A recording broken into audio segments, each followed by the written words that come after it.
Commissioner Buckingham, you are recognized. Well, thank you, Mr. Chairman. It's always good to be in front of your committee. Vice Chair Dean Zaffarini and committee members, I'm Dr. Dawn Buckingham, your Texas Land Commissioner. The General Land Office is super excited about all we're doing for Texas, stewarding our 13 million acres of mineral rights, generating $3.5 billion in the last 2 years for public education. On that front, we unapologetically defend the industry every day. We are part of the Produced Water Consortium, bringing resources, and hopefully someday we will turn those millions of barrels of water a day produced into a garden oasis in West Texas, so just watch. We are very busy on carbon sequestration, leading the world in a 500,000-acre lease, generating $130 million in one day for public education. We estimate $10 billion over the next 10 years. We're also starting to get into not just pore space carbon, but soil carbon sequestration. We are leading on the endangered species fights. We feel like that is the biggest threat to oil and gas and the revenue that we generate. And so we're leading on those, partnering, of course, with our Attorney General. And we also are leading the fight in the ESG policies on the corporate fronts. We noticed that the Permanent School Fund was using a proxy voting service, voting our proxies for a company that actually bragged about hostile takeovers of corporate boards, pushing ESG policies, which would, of course, hurt what funded our $57 billion permanent school fund. So we led that fight as well. We, of course, look forward to working with you and doing as you tell us to do and generating revenue for the school children of Texas and contributing to the economy of Texas. Thank you. Thank you. Members will have each member of the panel testify, and then we'll open it up to questions. Commissioner Craddock, you're recognized. Good morning. Thank you, Mr. Chairman, Dean Zaffarini, and members. For the record, I'm Christy Craddock, Chairman of the Railroad Commission of Texas. Today, I'd like to highlight some of the achievements we've made as an agency over the interim in regard to implementing regulatory standards based on direction we've received from the legislature this last session. And of course, I always am going to touch on my budget because, it's important. Remember, though, this is not final. I know, but there's some on here, so you got to tell them again, right? Well, no, hold it, but make sure your testimony is germane to this committee. It will be, yes, sir. First, the commission adopted new rules last year to implement SB 786, passed by Chairman Birdwell last session, which transferred regulatory authority of closed-loop geothermal injection wells to the Railroad Commission from TCEQ. While TCEQ retains jurisdiction over shallow open-loop geothermal injection wells, all other types of geothermal injection wells are now under the Railroad Commission's authority, and the Railroad Commission has had enforcement primacy from the EPA over geothermal injection wells since 1982. Not new for us, so we have new rules in place. Just last month, the Commission also adopted statewide Rule 82, which implements the requirements of SB 1186 by Senator Hughes and Representative Darby. This clarifies the Commission's jurisdiction over brine mining under state law. SB 1186 clarified that the agency's jurisdiction over brine mining includes the authority to regulate brine production wells and spent brine return injection wells used for mining of elements such as lithium. The new rule allows the Commission to seek primary enforcement authority from the EPA for the spent brine return injection wells, which are Class 5 UIC injection wells. Thanks to the leadership of Commissioner Jim Wright, as a result of legislation passed last session by Senator Nichols and Senator Perry, we adopted a significant overhaul of rules regulating oil and gas waste management facilities in Texas, which is solid waste. It's the first overhaul of our rules in 40 years. These rules are going to help continue to safeguard groundwater and surface water while adopting modern management practices such as recycling produced water and recent advancements in production methods.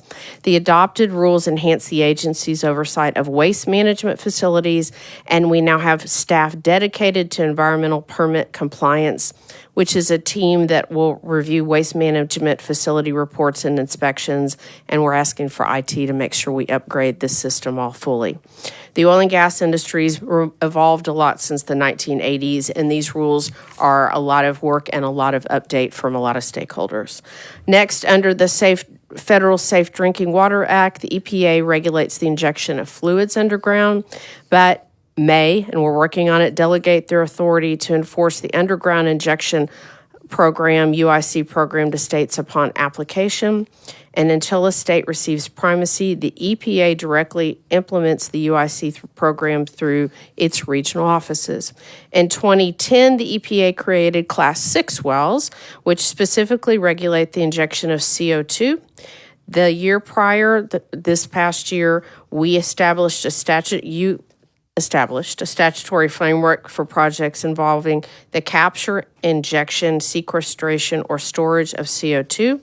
Now we're asking for primacy under our rules. We have been doing primacy and been working on CO2 since 2010. This isn't new for us, by the way. We had rules in place then. In 2022, we changed our rules.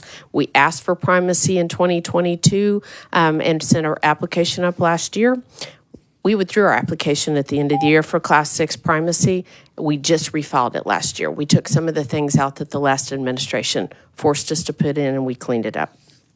The last thing I want to touch on is Hydrogen Policy Council. Last session, y'all asked us to take on hydrogen, and so we formed the Texas Hydrogen Policy Council, which you got a report on in December.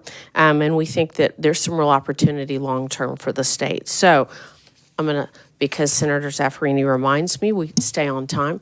I have talked to all of you, I think, on budget, but I appreciate it, and I'm happy to answer any questions. Okay, thank you. Madam Director, you are recognized. Good morning, Chairman Birdwell, Vice Chair Dean Zaffarini, and members of the committee. My name is Kelly Keel, and I'm the Executive Director of the Texas Commission on Environmental Quality.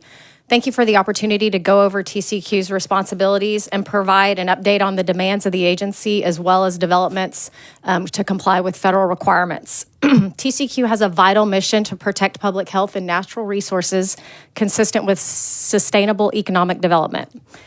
We're responsible for implementing environmental programs dictated by state and federal law, including those delegated to Texas, like the Federal Clean Air Act, the Clean Water Act, the Safe Drinking Water Act, and the Resource Conservation and Recovery Act. Our Office of Air issues permits authorizations for facilities of all shapes and sizes. Our staff manage the statewide air quality monitoring network. We develop state implementation plans to comply with federal Clean Air Act requirements, and we administer 12 incentive grant programs under the Texas Emission Reduction Plan, or TERP. Since its inception, TCQ has awarded $1.8 billion in grant funding through TERP, which leads to the removal of over 196,000 ozone-forming emissions. Our Office of Waste oversees waste authorizations. This includes from solid and hazardous waste, as well as registrations for a variety of activities, and supervises environmental cleanups. Currently, there's approximately 3,000 active sites in our remediation programs, and these efforts include former dry cleaning, leaking petroleum storage tanks, and state Superfund sites. TCQ is also responsible for regulating the discharge of wastewater and enforcing water rights in the state, as well as managing water quality for the state's water system. EPA granted us primacy to enforce drinking water standards, and we regulate over 7,000 public water systems to ensure safe drinking water for Texans. Furthermore, we have 16 regional offices across the state that conduct routine compliance determinations, and we respond to all complaints within our jurisdiction. Our regional staff deploy at a moment's notice to mitigate spills, explosions, and respond to natural disasters like Hurricane Beryl, where we dedicated over 8,000 staff hours. Still, our objective is compliance, so TCQ offers compliance support to regulated entities. Each year, TCQ contacts over 100,000 small businesses and local governments to offer them tools to comply with environmental regulation. As the population continues to grow, we see an increase in those coming to do business in Texas. We have a robust public participation process and an extensive suite of opportunities for the public to engage. In FY24, TCQ hosted 282 public meetings, public hearings, workshops, webinars, etc. We understand that public engagement is important to you, and we continue to increase public access to our information through activities such as posting permit applications online, creating videos to assist the public, and ongoing efforts to improve the navigability of our website. These are just a few of the changes that we've made as a result of Sunset last session. We've implemented over 75% of the 35 recommendations and statutory changes there. The other 25% are in progress. In order to keep demands with this, the agency is requesting additional staff and salaries to support our program. So permitting compliance, public engagement, to name a few, as a part of our exceptional items request. As discussed in the June 2024 hearing, the previous EPA administration finalized several regulations with competing deadlines that put TCQ in a difficult position of implementing our programs with limited time and resources. So while the current administration may revise or repeal those regulations, until then, the rules remain in effect and the state must implement them under federal law unless otherwise directed. These rules include the oil and gas methane rule, which is expected to impact over 3,700 new or modified oil and gas wells. There's also EPA's greenhouse gas electric generating rule that's going to have substantial impact on folks where we need to help with permits there. We've seen the particulate matter standard come into place as well, and new drinking water standards. And so those new drinking water standards are just increasingly more complex, more challenging to execute. And so understanding those compliance requires a high level of technical expertise. So with each change EPA makes, we have to update our standards and our regulatory process. With that, we're awaiting guidance from EPA on how they intend to implement some of the new requirements, and we're committed to working productively with them. That concludes my prepared remarks. Thank you. Thank you. Thank you very much. Members, questions of our panel. Dean Zaffirini, you're recognized. Thank you, Mr. Chairman. Recognizing that agency personnel are not supposed to lobby for or against legislation, I'll try to craft my question so that you won't have to. But is there any bill that is coming before this committee that would have the most positive impact on your respective agencies? And is there any other bill that you worry about that we would need to work on as hard as we could to improve it? We could start with the commissioner. Thank you, Dean. We are happy to do whatever y'all tell us, so that's all good. The only thing that I will speak of is, with the debate over who owns the pore space, be it the surface owner or the mineral owner, we do anticipate that if that bill passed as is currently, it would have a negative impact to the revenue for the permanent school fund. As I mentioned, we generated $130 million in one day as a signing bonus for our lease sale, and anticipate it's worth $10 billion to the permanent school fund. We have spoken with Senator Nichols, as it is his bill.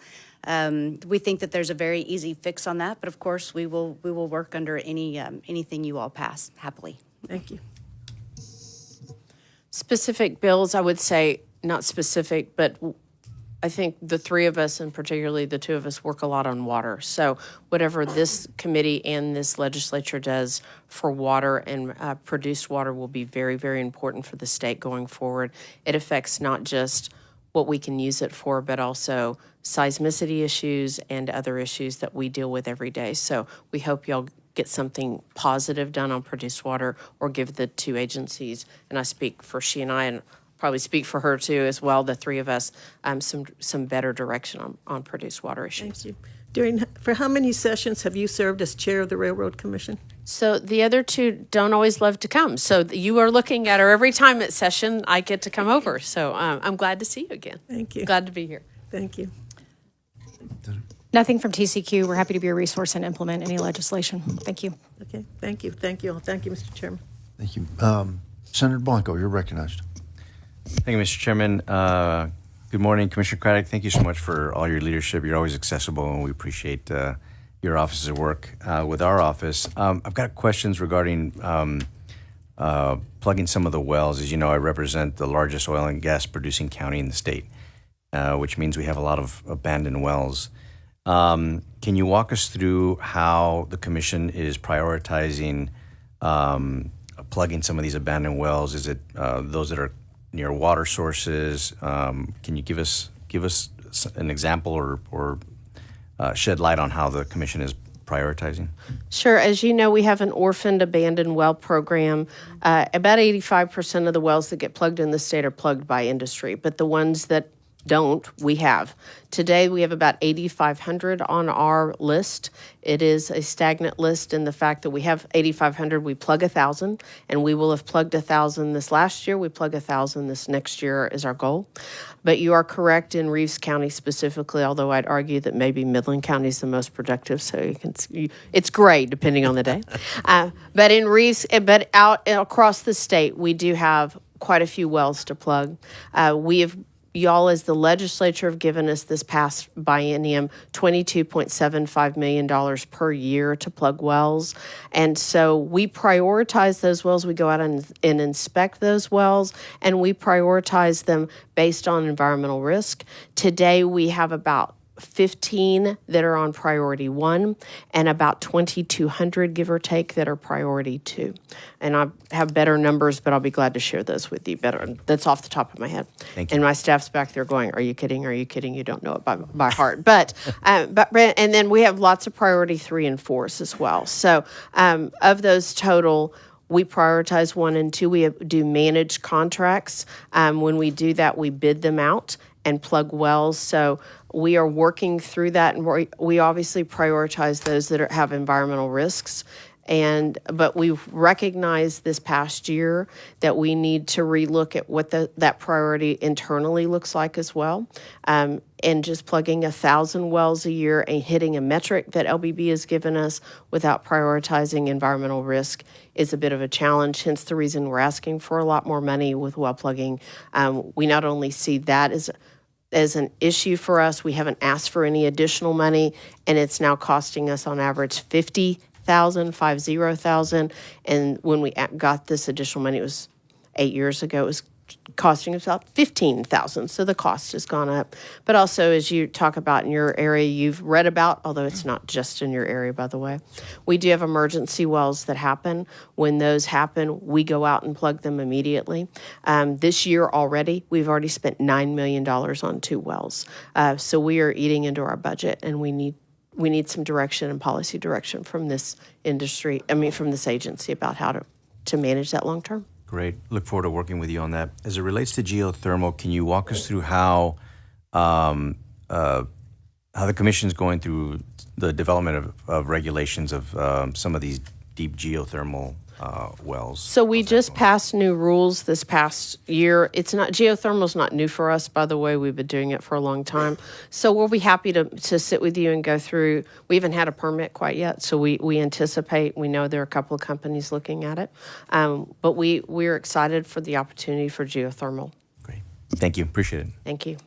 Thank you. Senator Alvarado, you're recognized. Thank you, Mr. Chairman. People that are watching or that are in here have texted me, and we were just talking about how wonderful, well, that too, but how wonderful it is to see these 3 agencies, very important agencies to our economy, led by some very intelligent women. So, Dean Zaffarini, I think we can both appreciate that. Director Kill, we have talked about SB 900, which many of us in this room worked on, and I know we've got some finance and some funding issues to work through to get the funding implementation. But can you talk about how that's gone? And that's, for those of you who aren't aware, that went through this committee, Mr. Chairman, that's regulating the above ground storage tanks. That's right. So we have promulgated rulemaking there. We've gone through a rulemaking process. Those rules were promulgated in August of 2023 following the passage of SB 900. We've hired 5 staff to be able to accept the registration requirement associated with that bill.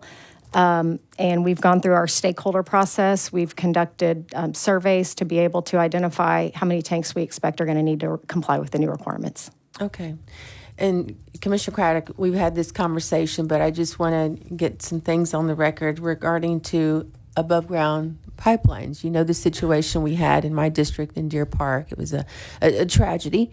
Later learned it was actually a suicide that occurred, a suicide attempt. Can you talk about what your administration is doing to make sure that something like that doesn't happen again? Just some safety measures that y'all are taking? Thank you, Senator, for the question. Yes, it was a tragedy. And so we as an agency have primacy from PHMSA the Federal Pipeline Administration agency, and so we enforce their rules. Our statute and our rules look like PHMSA rules.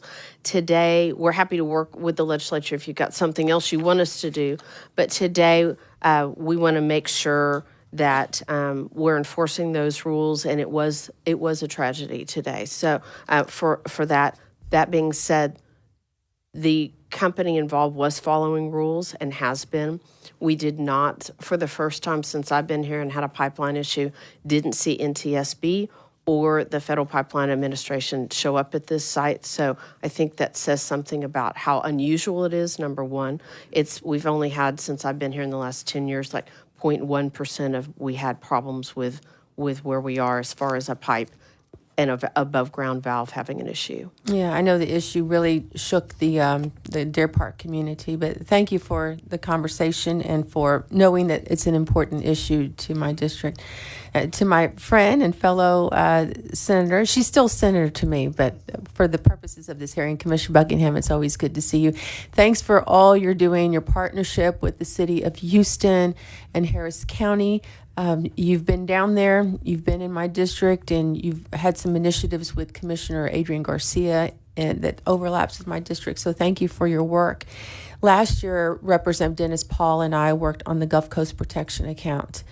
Unfortunately, it was vetoed, but we're working to resolve some issues that we think may appease the governor's office. How will this fund support the efforts to mitigate flooding in high-risk areas like Houston?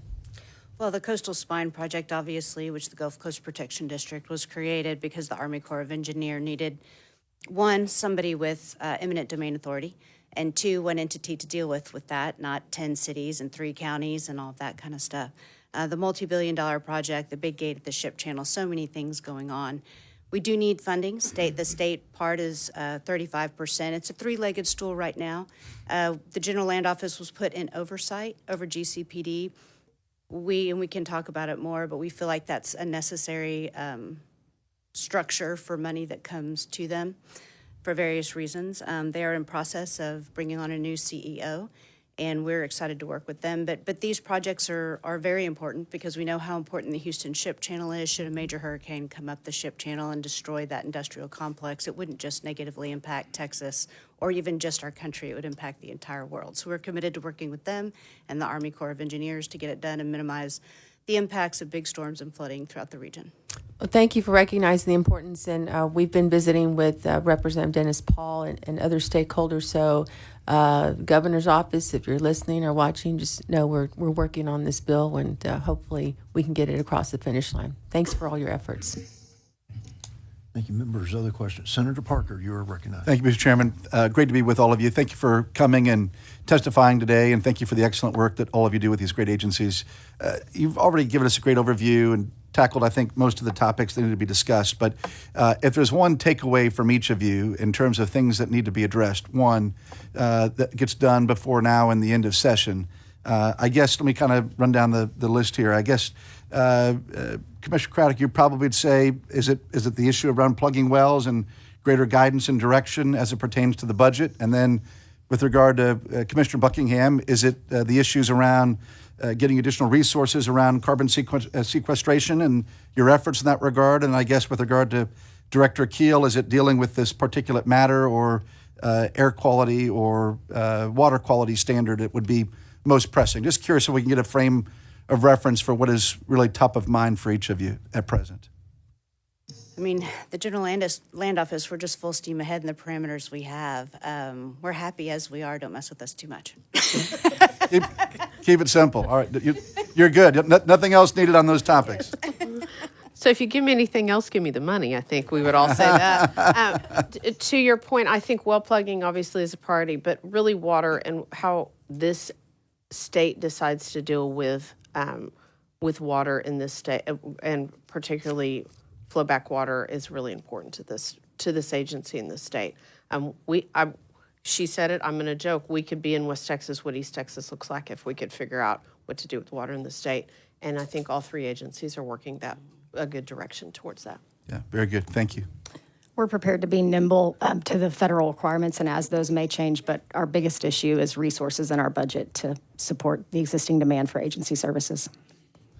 And is that a function of people leaving the agency and being able to be competitive in hiring, or what's really the driver of that? A combination of factors. The economy of Texas is growing, the population of Texas increasing. That all translates into additional regulated entities and more demand for TCQ services, coupled with turnover. We've been able to fill a number of vacancies, but we have staff that have only been with the agency 2 years or less than 5 years. So 30% of our staff's been there less than 2 years. 50% of the staff has less than 4 years experience. So we're looking to retain staff as well so that we can keep the technical expertise we need.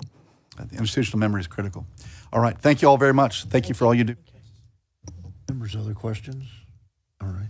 Let me ask a few, if I may. First, let me say thank you to each of you. Director Keel, very responsive when we're dealing with water issues and quality issues in my little town of Marlin and Falls County, and so you're very responsive to all the members, and so it's TCQ's it's cramming 30 pounds of sand in its 5-pound bag constantly. So we appreciate the manner with excellence with which you operate the agency. I was about to say Senator yes, but Commissioner Buckingham. After Monday night's hearing, it's great to hear a state agency that recognizes that the legislature passes laws, not suggestions. We greatly appreciate that thought process.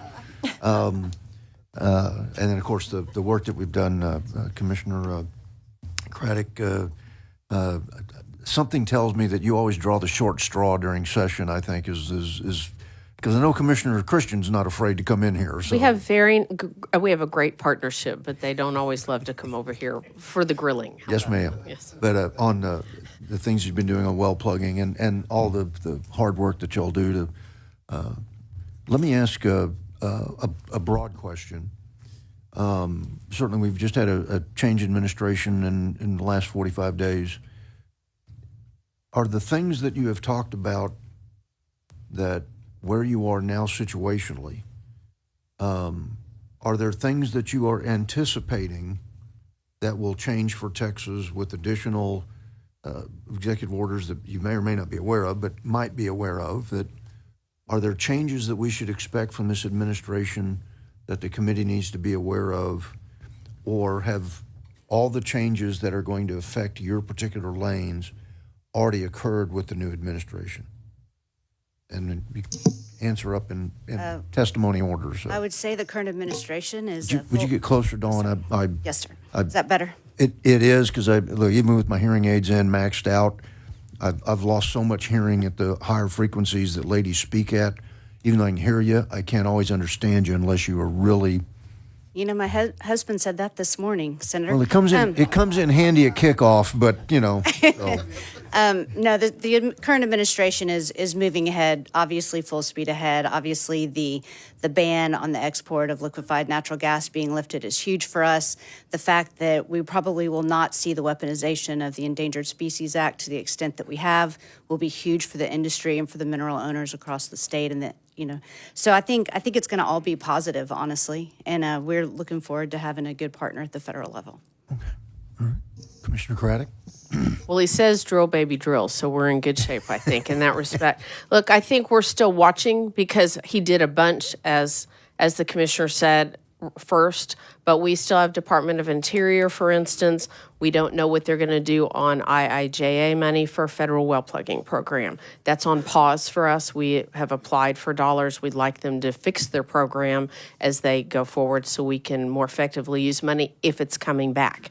I think you'll hear TCQ has the list, and we would agree with them on the list of methane rules and waters of the U.S. and all of we hope that a lot of things get reversed or modified so we can continue to do good business in Texas. Okay. So we're still watching quite a few things. Okay. Thank you. Similarly, we're monitoring and watching EPA very closely to see any action that they may take as it relates to any rulemaking related to existing rules or rules that were put into place in a prior administration. But we're committed to having a good partnership and working with EPA. Okay. Let me ask this, Director Keel. You'd mentioned earlier that TCQ was implementing new standards on water.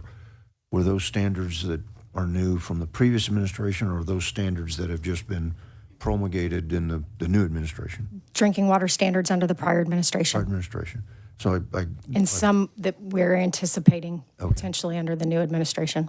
okay. And then based upon your answer, Commissioner Paddock, that if the supply, look, we want cheap gas at the pump.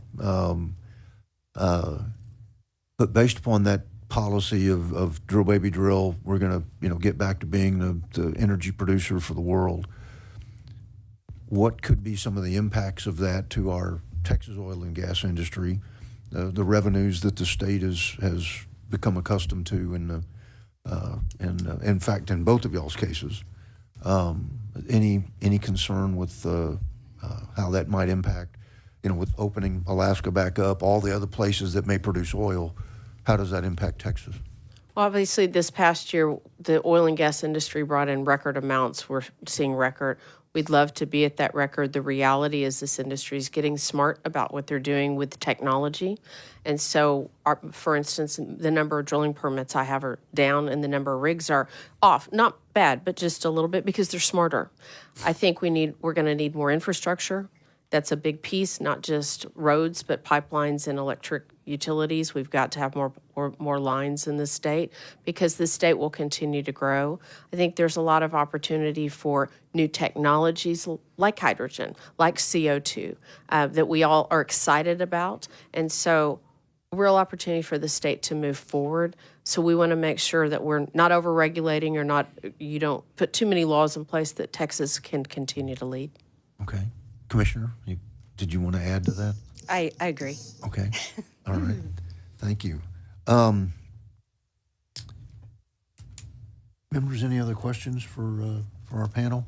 I have one comment. Dean Zaffarini, you're recognized. That on this Orange and Maroon Day, we have not only 3 women, but an Aggie and 2 Texas Exes. That's perfect for today. Yes, ma'am.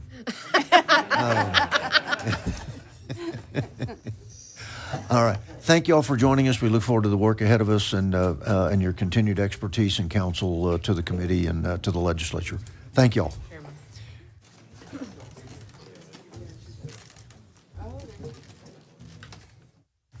We all coordinated for this one. I know, that's cute.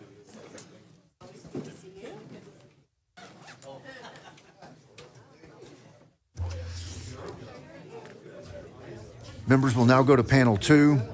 Chair calls Tony Bennett, Texas Association of Manufacturers, Carr Ingram, President, Texas Alliance of Energy Producers, and the Honorable Todd Staples, Texas Oil and Gas Association.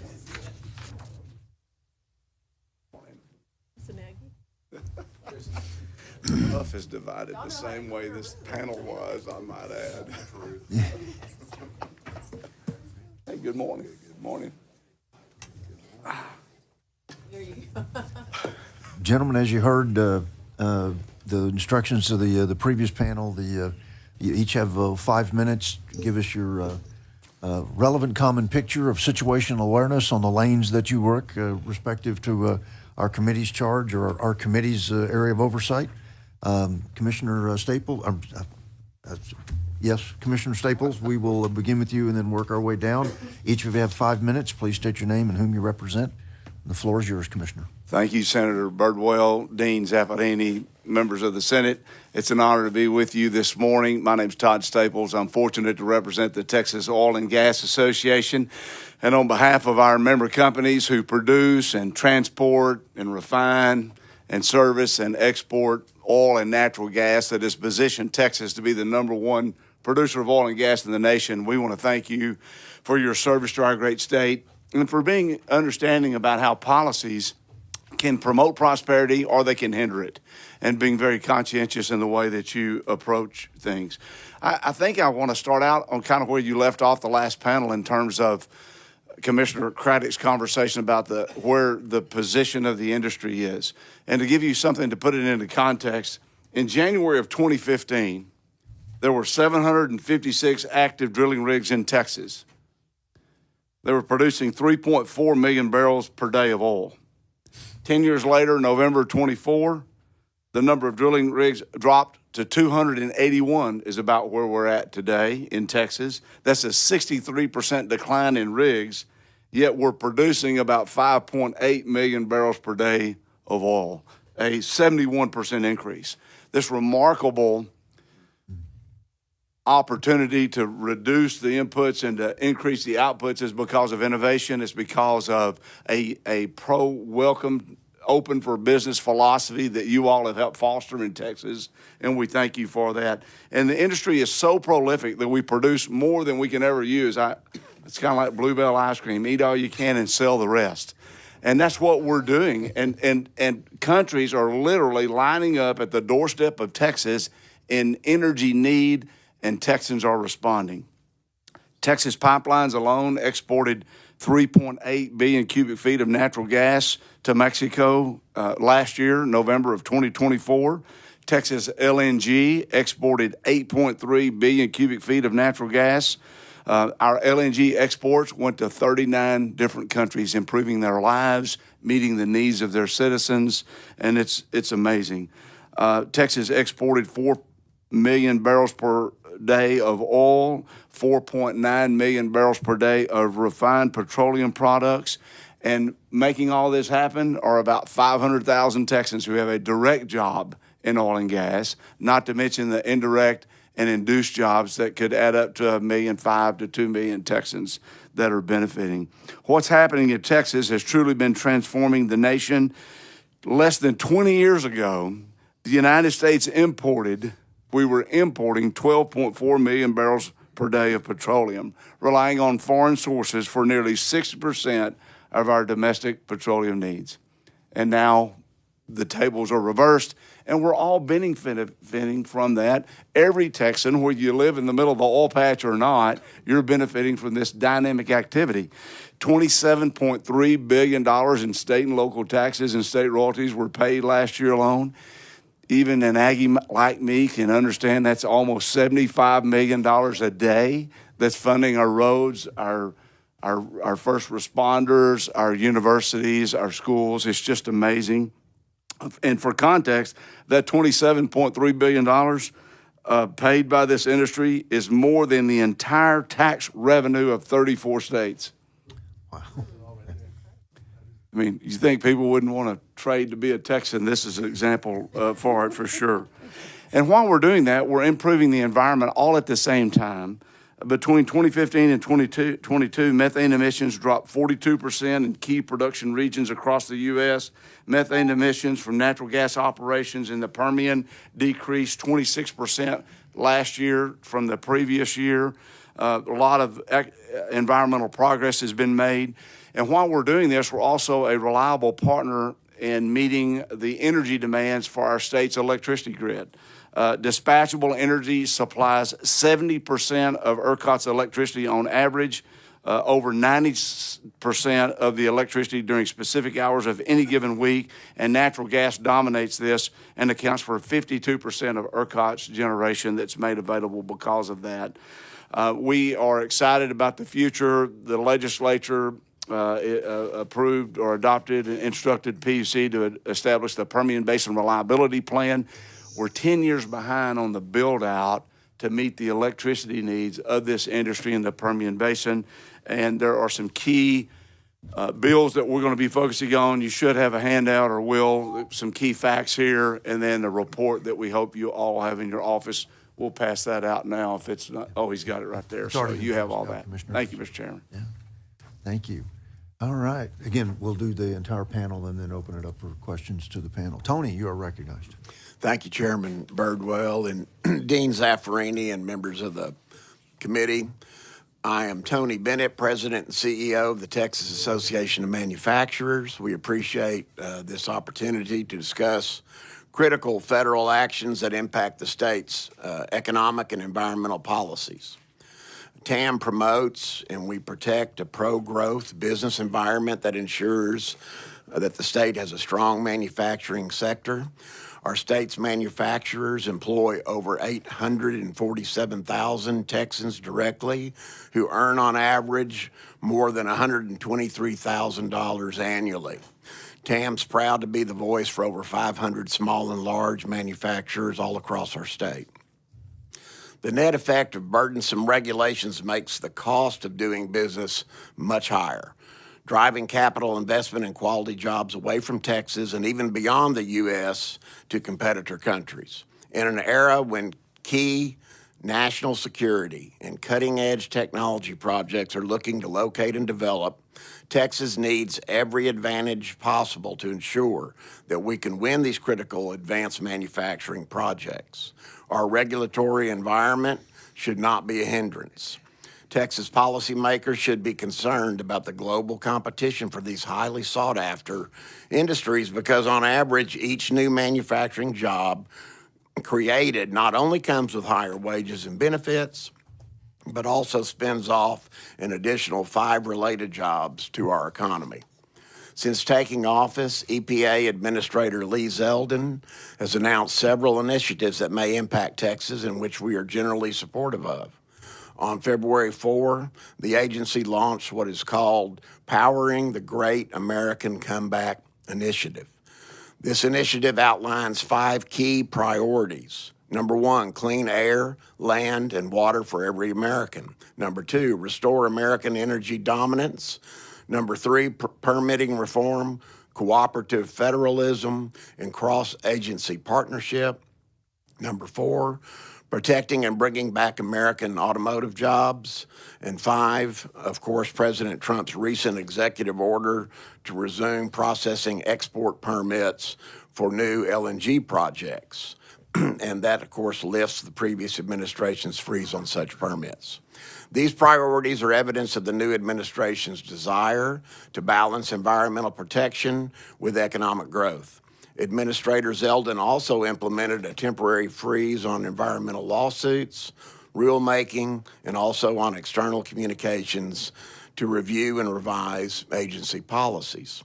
Regarding a rapidly advancing regulatory issue that, of course, Todd is very much involved with as well, TAM recently sent 2 letters to the EPA to encourage approval of the state of Texas application for Class 6 well primacy. Expanding carbon capture and storage in Texas will increase demand for our state's oil and natural gas reserves while also growing our country's manufacturing and industrial capacity.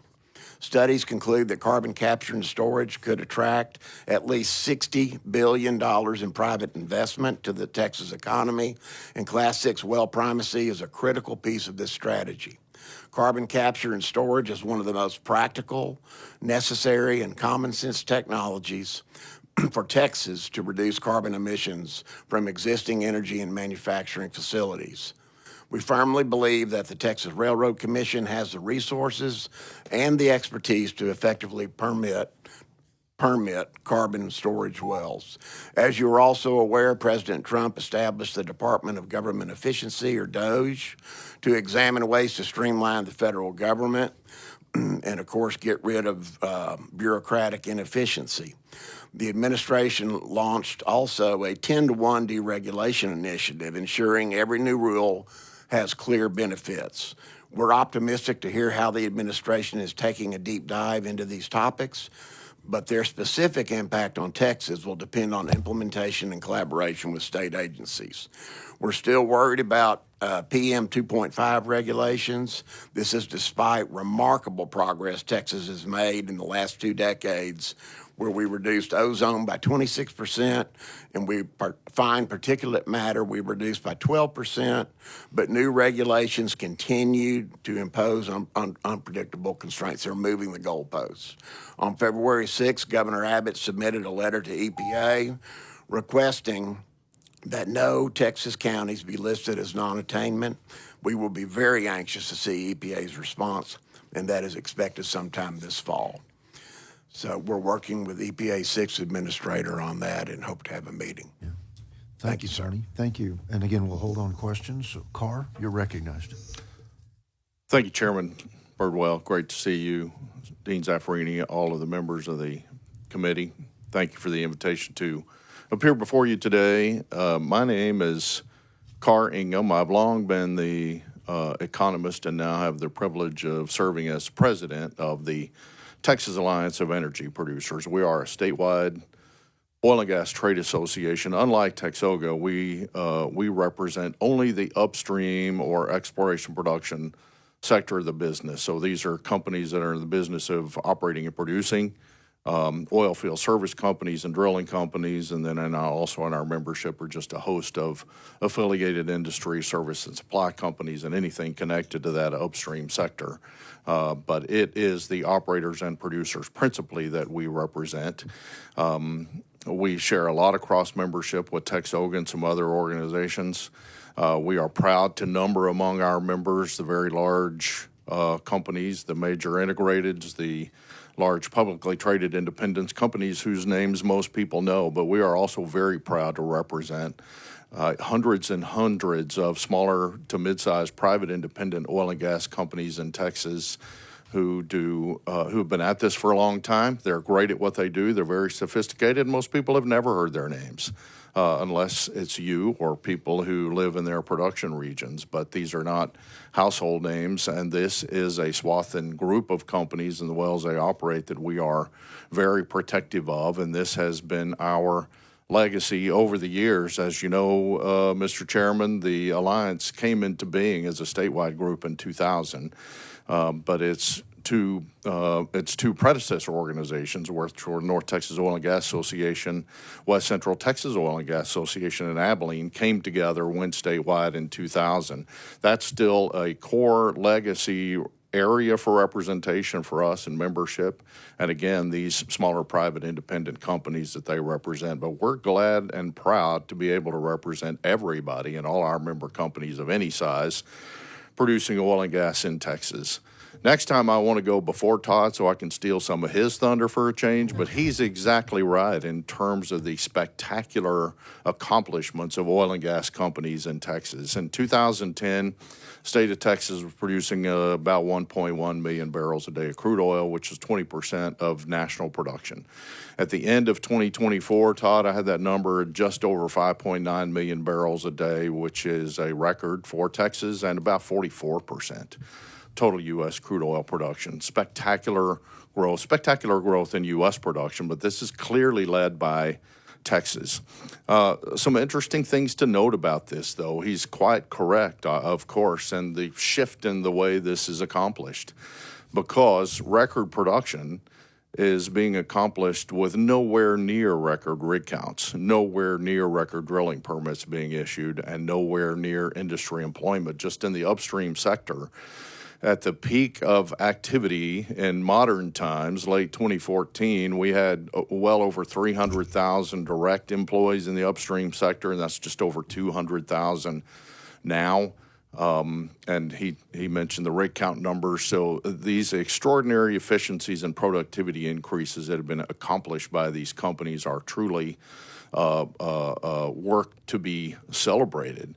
And in fact, because of this work, these companies, again, the U.S. led by Texas, has accomplished something that we always said we wanted to accomplish prior to having done these things, and that is an affordable, abundant, long-term, reliable supply of petroleum energy for literally decades to come.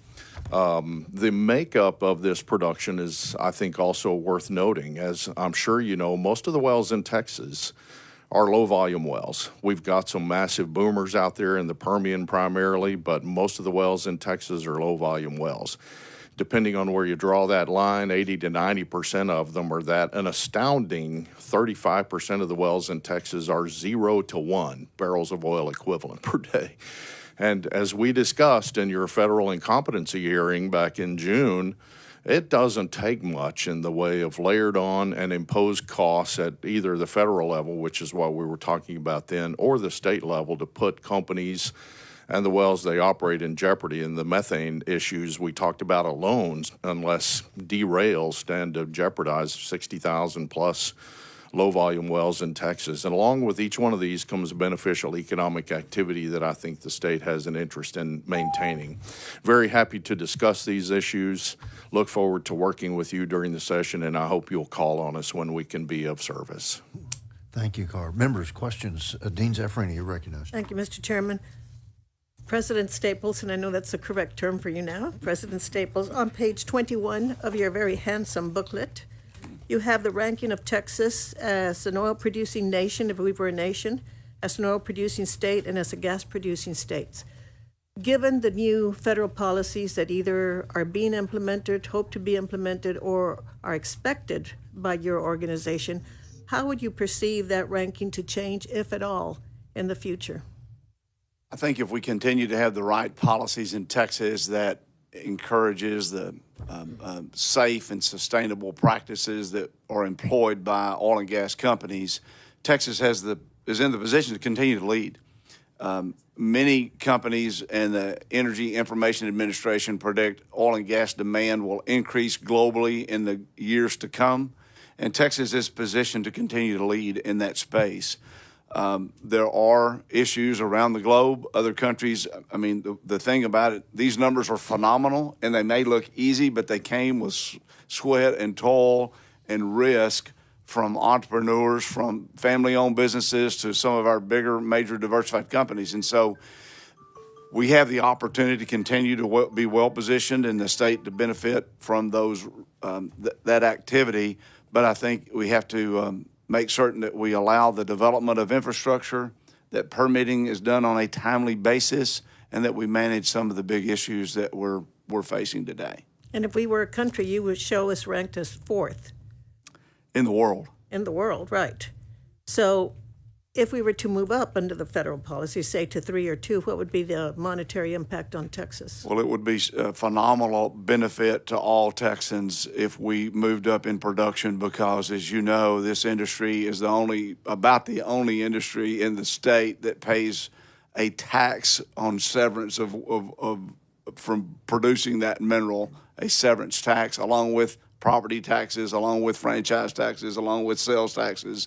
And so if you look at the $1 billion increase in revenues to the state and local and royalties that were paid just from last year to this year, you could see that number move exponentially. Thank you. On page 23 of your handbook, you address the issue of produced water. Do you have any legislative priorities related to produced water that will come before this committee? We do. I believe there is a bill that will move the authority to permit the discharge of produced water to land for agricultural, crop, those types of purposes to the TCEQ. We think that is a very important bill. We think the TCEQ and the Railroad Commission's funding requests are very important. Obviously, that's not the jurisdiction, but accomplishing this is extremely important because Texans are needing water. In the Permian Basin, you're really in the water production business, and you get some oil and gas on the side because you produce more water than you produce oil and gas. And finding beneficial uses for that water is important, and we hope that this committee would take that bill up. Like today, or maybe next week, something like that. Thank you so much. Does Texoga have any legislative priorities regarding ineffective wells or the plugging of orphaned wells? We do. We recognize that the number of orphan wells, and an orphan well is a well that the operator has lost their permit to operate, and then their assets of those wells are in the jurisdiction of the Railroad Commission. That orphan well count has remained stubbornly high, even though the Railroad Commission has done a fabulous job of using the resources given to them to plug those wells. We've put together a group of subject matter experts of companies that have studied this, worked with our fellow trade associations, and have determined that inactive wells, the wells that are still owned by companies, but an inactive well is a well that has not been in production for over 12 months, that there's about 157,000 of those in the state. Now, there's reasons for that. When commodity prices are low, you may shut a well in because it's not economically viable. And then because we've been in the oil and gas business so long, you just have a lot of wells that have reached their economic life potential. And so we think reducing the number of inactive wells is a way that can go toward reducing the number that ultimately become orphaned. Industry still plugs about roughly 85% of all wells that are plugged every year. We have companies that are doing a fabulous job, but we found that there are older wells that have been inactive for a certain number of years that we think should be required to go ahead and plug those wells by those operators. And so that's another very important piece of legislation we hope you all consider. Thank you so much. Mr. Bennett, your legislative priorities, first, second, and third, have to do with taxation. What specific proposals do you have in mind when you talk about those taxation policies? Tony Bennett. The big tax economic development bill for this session, in our opinion, would be the research and development tax incentive. It's a franchise tax credit that is expiring in 2026. 2026. And we feel like it must be renewed to be competitive globally. Okay, thank you so much. Thank you, Mr. Chairman. Thank you. Excuse me. Senator Alvarado, you're recognized. Thank you, Mr. Chairman. Gentlemen, I feel we can never do enough when it comes to workforce. And I know our committee's taken up a lot of workforce issues during the interim. We heard some workforce issues. But what are you hearing from your members? What are the challenges? In my district, up and down the Ship Channel and out in Pasadena, Deer Park, Baytown, we always hear about challenges from welders to truck drivers, just you name it, it runs the gamut. Can you share with us what your members are telling you and what we can be doing? Sure. Thank you, Senator. That's an excellent question. It is something our talent pipeline needs never end. It's absolutely critical. You cannot run a modern-day advanced manufacturing plant or a refinery or a petrochemical plant without quality people. And so we are working with the tri-agencies, that would be the TEA, Texas Workforce Commission, and the Higher Ed Board, on a host of things. Where typically all of us or some of us are on their business advisory committees, trying to help them improve and get the workforce programs funded that are working, apprenticeships. The Texas State Technical College needs a fund that will assist, and Chairman Birdwell's involved with that. We need a job placement office literally one day in every community college campus, so that when the young people come in, they get to look at a catalog of opportunities, get directed through a 1 to 2 year program or a business certificate that would give them some credentials, and they could go to work in very short order with very high paying job, and place these graduates in a host of opportunities throughout the state. There's a lot going on. The legislature has been totally supportive of work in this area, but we just cannot stay ahead of it. I was going to say, I feel like we're doing everything we can. Every session we're passing workforce bills. I just feel like we can't ever get ahead of it because the need is just so grand. Yes. Senator Blanco, you're recognized. Thank you, Mr. Chairman. Question for President Staples. Dean Zaffarini has done a lot of work on oil theft over the last couple of sessions, and not just of petroleum, but also of equipment. Can you walk us through a little bit of what's trending, and is it becoming more organized? So the issue of oil field theft is a very serious one that we're facing in the oil and gas industry, and Dean Zaffarini has been a champion for several sessions in trying to find solutions to that. And criminals are smart. They have time on their hands. They recognize opportunities because oil oil and gas production primarily is located in rural, remote areas. Many are unmanned operations. And so we're seeing theft of materials. We're seeing theft of commodities. We're seeing, oil that's will go get picked up off a location that doesn't belong to them and taken somewhere else. And what we found is DPS is extremely responsive, and local law enforcement is doing all they can, but they're outnumbered. There's just simply not enough resources. And so what we think, and we appreciate, Senator Blanco, you're looking into this issue. Dean Zaffarini, you're doing it. I know Senator Sparks is as well, and others, that we recognize that looking at the penalties for what is occurring needs to be looked at to see if that can be elevated to be a bigger disincentive. And we also think the DPS needs to have dedicated resources that are targeting these organized activities. It is extremely a big issue and one of security for our personnel that are oftentimes alone out in rural areas. So it is of major importance. We appreciate it. I know with in one of Senator Birdwell's other commands, he has we heard of the committees. I said command. We've seen a lot on border security actually is where we saw a lot of oil theft cases and situations, but look forward to working with you on that. Thank you for your leadership. Appropriate word.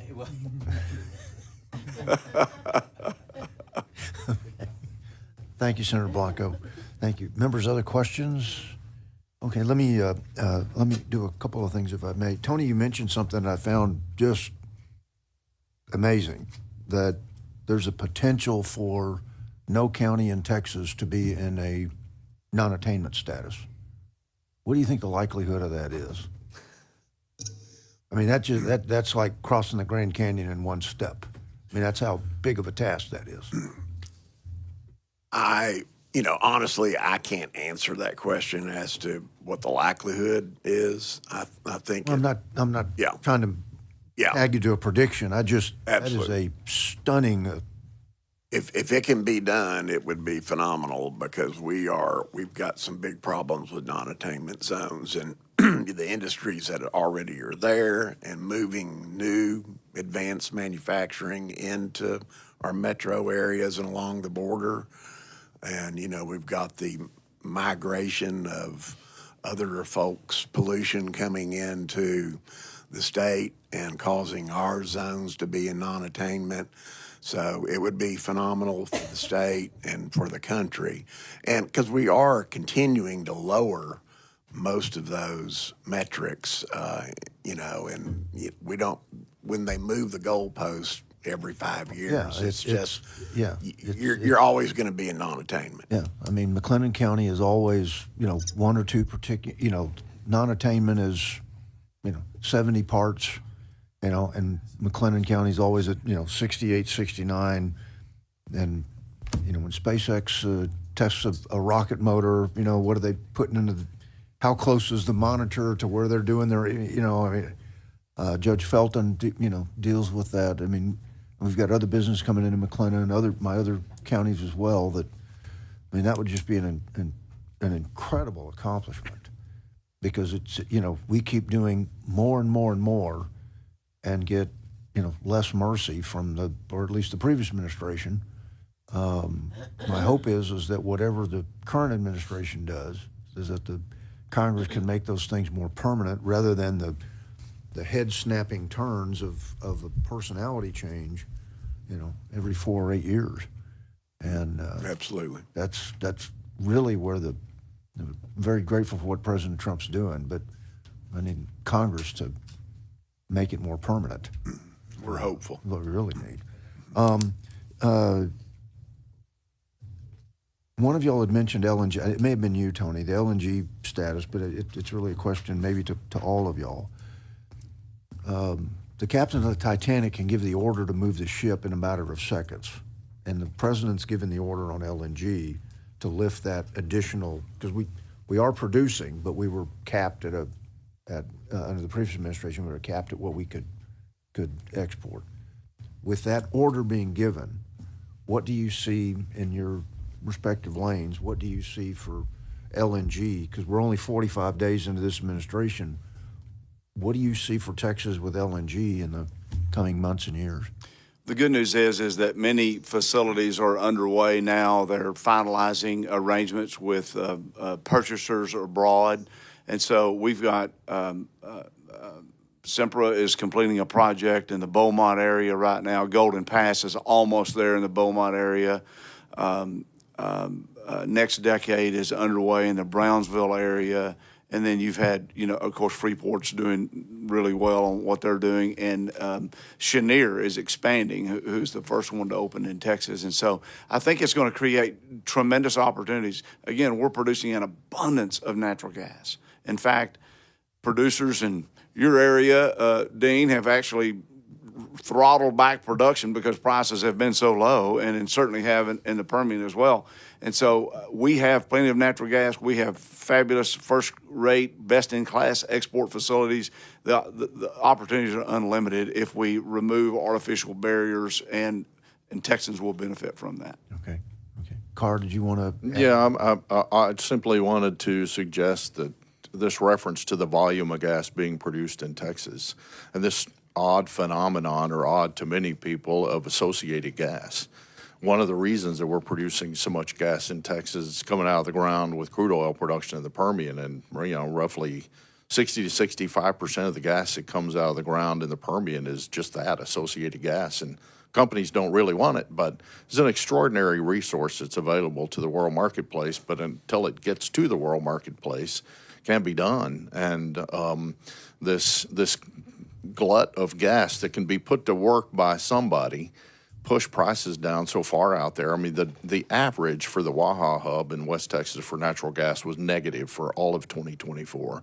That's extraordinary.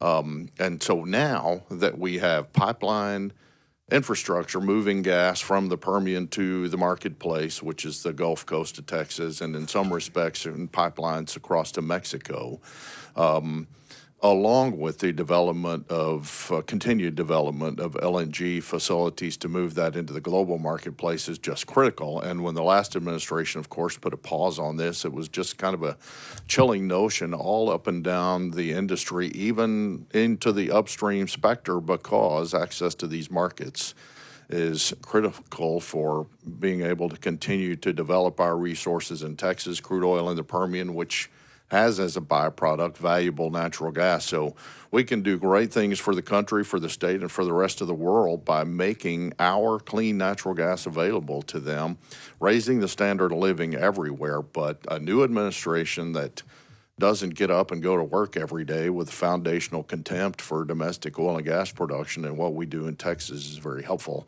Appreciate the speed at which he's doing this, but this is the reason that to continue to develop these markets. It's helpful for us. It's helpful for them. This is the nature of trade, and applaud the administration for this. But this is the reason that it's so critical in Texas, just the sheer volume of stuff that we're producing. You had mentioned, well, let me preface the question I'm going to ask, probably of you, Commissioner, but again, all of y'all can answer. You have the independents, and some of those independents are very small. You talked about the low-density well producers that, maybe it's a barrel a day, and sometimes we can get so focused on the biggest guys, not you don't have every big guy and every small guy, but we can get to the density of people that are in this industry. So I don't ever want to forget the small, it could be mom and dad, and it could be Exactly what it is. Even just small little independents they are a company, not just mom and dad. But you had mentioned something that the amount of natural gas being produced, you had one producer actually drop that production. And that was really the spirit of my question to Commissioner Craddock, is that if Alaska and a lot of it comes back online, other things come back online, because we've got an administration that doesn't punish accomplishment, as you put it much better, Carr, but is it possible there's a negative effect to Texas that the price point gets, so we start shutting down production because wells don't, because as when you have an abundant supply, prices come down. So there's that seesaw that, where will we be on that fulcrum of the seesaw in the price points so what are the risks that we enjoin? Senator, I think you're very on the core of what should guide policy. Oil and natural gas is found all over the world. The number one country with proven oil reserves in the world is Venezuela. They rank a distant 25th in overall global production because their policies aren't right.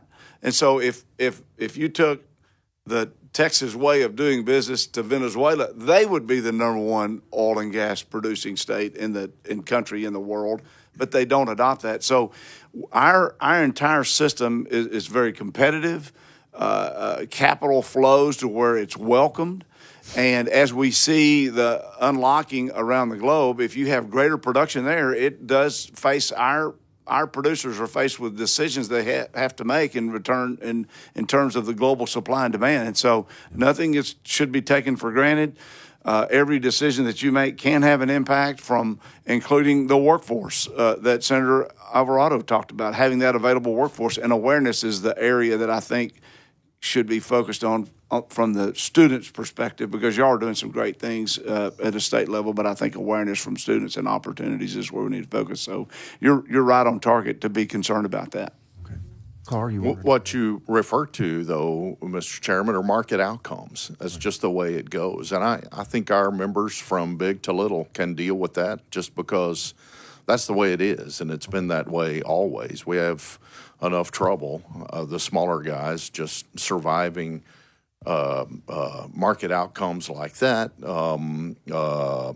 and fluctuations in price and consolidation and increasing costs and everything. They have to deal with these and have always the imposition of bad policy that lays costs on these guys is another matter altogether, because just these things are difficult enough to deal with. But we've witnessed this on more than one occasion. My goodness, we had a bloodbath of an industry downturn in 2015 and 2016, principally because we in the U.S. raised crude oil production by about 4 million barrels a day between 2010 and 2014, 2015, and raised global supply so spectacularly that we, along with OPEC sort of continuing for a while there to throw oil into the marketplace, pushed prices down. We lost tens upon tens of thousands of jobs and rigs and all of that, just a market outcome. And so that's been a phenomenon that we've had to endure. But on the gas side, frankly, just opening up markets and removing artificial restrictions of gas moving from where it is to where it can go. And again, it's already pushing prices up. Waha Hub prices are in the $3 range now compared to -2 just a few months ago. So we're already seeing the outcomes of opening up markets in terms of intrastate infrastructure and then beyond the coast with LNG development. Yeah, okay. Good deal. One last thing, it's not really a question, more of a statement, but the money that the legislature puts into to the oil well plugging operation is from fees and such paid by the oil industry that y'all put into those funds. So you're participating and helping us getting that under control, and we greatly appreciate it. Members, any other questions? Oh, Senator Flores. Just Thank one. you. You're recognized. One comment, if I will, Mr. Chairman. Sure. Maybe even a question to the industry. So back to the oil field theft, which is highly profitable for the crooks. Their apprehension rate is extremely low because of you don't have enough investigators. You'd say, well, we need task DPS. Are you all considered with special rangers of the Texas Southwestern Cattle Raisers Association? We know that, and from my days as Ag Commissioner, I know how valuable of a job they play. There is communication at the local level in regard to sharing that, but that's an area that might need to be explored Where more. I'm going with this is that long ago the cattle industry had a big problem with rustling, and so the Texas Southwestern Cattle Raisers Association funded. Your industry is very wealthy. They funded special investigators that were commissioned by DPS and Oklahoma for the Southwestern Cattle Raiders Association, and they deal specifically with cattle rustling and other things associated with the agriculture. So perhaps that model could be used in the oil industry as to using special rangers dedicated to oil field theft, funded by the industry, to tackle this at a more effective manner, like the cattle raisers have been doing for over 100 years. Well, So I'd like y'all to think about that, members and association, and that could be something that we could look at that would address this very effectively. to quote the wisest person that ever lived, Solomon, there's nothing new under the sun. The Texas Oil and Gas Association used to have officers years and years and years ago that filled that role. Companies do that internally now. I think where we're at is that companies have personnel, but we need that organized effort of crime fighting at the DPS level to take this data. But your point's well taken, and we will look into that. Thank you. Thank you. Thank you. Thank you. Members, any other questions of the panel? All right. Thank you all for joining us Thank today, you. giving us Thank your you, Mr. time, Chairman. and we look Thanks, forward to our Senators. work Thank this you, sir. session. Thank you all. Hoo-ah. Thank you. Members, one quick administrative note. We normally meet, as I said earlier, at 9 o'clock on Wednesday mornings.